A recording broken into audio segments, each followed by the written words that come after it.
League നേതാക്കൾ പ്രായോഗിക രാഷ്ട്രീയം പറയുമ്പോൾ MSFന് അതിൽ കൃത്യമായ നിലപാടുണ്ട്. MSF അത് നേരത്തെയും കഴിഞ്ഞ സർക്കാരിന്റെ കാലത്തും അത് തുടർന്നിരുന്നതാണ്. ഇപ്പോൾ MSFന്റെ പ്രതികരണം ഫേസ്ബുക്ക് പോസ്റ്റായി വരികയും ചെയ്തിരിക്കുന്നു. അപ്പോൾ ലീഗ് നേതൃത്വത്തിനോടുള്ള എതിർപ്പ് പരസ്യമായി പ്രകടിപ്പിക്കും ഇക്കാര്യത്തിൽ എന്നാണോ മനസ്സിലാക്കേണ്ടത്? സ്മൃതി, PK നവാസിന്റെ ഫേസ്ബുക്ക് പോസ്റ്റിൽ തുടക്കത്തിൽ നമ്മൾ വായിക്കുമ്പോൾ PM ശ്രീയെ നഖശികാന്തം എതിർക്കും, PM ശ്രീ പദ്ധതി നടപ്പാക്കാൻ അനുവദിക്കില്ല എന്ന് നമുക്ക് തോന്നിയേക്കാം. പക്ഷേ അതിൻ്റെ 2-3 വരികളിലേക്ക് വന്നു കഴിഞ്ഞാൽ RSSന്റെ കാവ്യ രാഷ്ട്രീയത്തിന്റെ സിലബസ് ക്ലാസ്സിൽ പഠിപ്പിക്കില്ല എന്നാണ് പറയുന്നത്. എന്ന് പറഞ്ഞാൽ PM ശ്രീ പദ്ധതി നടപ്പാക്കുകയോ കരാർ തുടരുകയോ ചെയ്താലും അതിൽ സിലബസിൽ മാറ്റം വരുത്തുന്ന തരത്തിൽ, അതായത് ഈ PM ശ്രീ പദ്ധതിക്കനുസരിച്ച്, ദേശീയ വിദ്യാഭ്യാസ പദ്ധതിക്കനുസരിച്ച് സിലബസിൽ മാറ്റം വരുത്തിക്കൊണ്ട് RSSന്റെ കാവ്യവൽക്കരണത്തിന്റെ സിലബസ് അത് പിന്തുടരില്ല. പക്ഷേ PM ശ്രീ ഒപ്പുവെക്കണമോ അത് തുടരണമോ അത് കഴിഞ്ഞ സർക്കാരിന്റെ കാലത്തുള്ളതാണ് എന്നെല്ലാം ആ ഫേസ്ബുക്കിൽ കുറിപ്പിൽ തന്നെയുണ്ട്. അതായത് പ്രായോഗികമായി വിദ്യാഭ്യാസ വകുപ്പ് നേരിടുന്ന ബുദ്ധിമുട്ട് MSF മനസ്സിലാക്കുന്നുണ്ട്.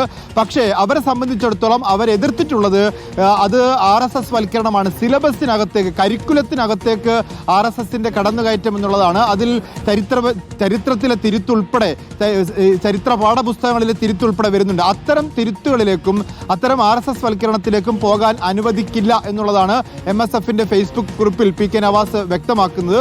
പക്ഷെ സ്വാഭാവികമായിട്ടും വിദ്യാഭ്യാസ വകുപ്പിന് മുന്നിൽ വലിയ ഒരു ആശയക്കുഴപ്പമുണ്ട്. കാരണം ഈ പദ്ധതി, PM ശ്രീ പദ്ധതി കരാർ ലംഘനം നടത്തിയാൽ പിന്നീട് ഇത് PM ശ്രീയുടെ ഫണ്ട് മാത്രമല്ല, PM ശ്രീയുടെ ഫണ്ട് ഇനി 1-2 വർഷമേ കിട്ടാനുള്ളൂ.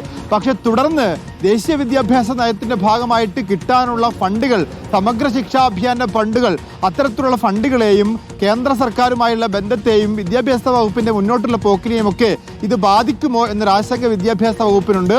അതുകൊണ്ട് CPMന്റെ ഭരണകാലത്ത്, LDF ഭരണകാലത്ത് ഒപ്പിട്ടൊരു കരാർ ഞങ്ങൾക്കത് റദ്ദ് ചെയ്യാൻ സാധ്യമല്ല. ഒരു കരാറുണ്ടാക്കിയാൽ ആ കരാർ എല്ലാ കാലത്തേക്കും നിലനിൽക്കും, അത് ബ്രീച്ച് ഓഫ് എഗ്രിമെന്റ് നടത്താൻ സാധിക്കില്ല എന്നൊരു നിലപാടായിരിക്കും UDF സ്വീകരിക്കാൻ പോവുക. അതിൻ്റെ ഒരു ഉപാധിയായി UDF സർക്കാർ മുന്നോട്ട് വെക്കാൻ പോകുന്നത് ഞങ്ങൾ കാവ്യവൽക്കരണത്തിന്റെ കണ്ടന്റുകൾ, അംശങ്ങൾ സിലബസിൽ കൊണ്ടുവരില്ല എന്നുള്ളതായിരിക്കും. അതിന്റെ സൂചനയാണ് MSFന്റെ ഫേസ്ബുക്ക് പോസ്റ്റ്.